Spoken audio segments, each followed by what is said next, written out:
বিসমিল্লাহির রহমানির রাহিম। কাকারা হচ্ছে আজকে এলাকার একটা ক্ষেত থেকে 1 মণ এরকম 1 মণ দেশি কই মারছে। আসলে এটা অভাবনীয়, অকল্পনীয়। আসলে একটা নর্দমার মধ্যে যে সাধারণ একটা প্লেন খেতে যে এত মাছ থাকতে পারে, এটা আসলে অবিশ্বাস্য। এই যে দেখছেন ফুল ডাম ভরা কই, দেশি কই, দেখতেই পাইতেছেন কি পরিমাণ মাছ। মানে মোটামুটি আপনার 45 থেকে 50 কেজি মাছ হবে।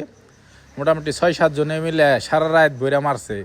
যাই হোক, মাছগুলা খুবই সুন্দর দেখতে পাইতেছেন, মাছগুলা দেখতেও খুবই ভালো, চমৎকার।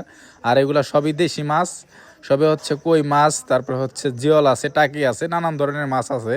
যাই হোক, যারা হচ্ছে রাত জায়গা, সারা রাত জায়গা হচ্ছে এই মাছগুলা মারছে, তো খুবই কষ্ট করছে। সারা রাত পরিশ্রম করার পরেই হচ্ছে ওনারা এই মাছগুলা মারছে।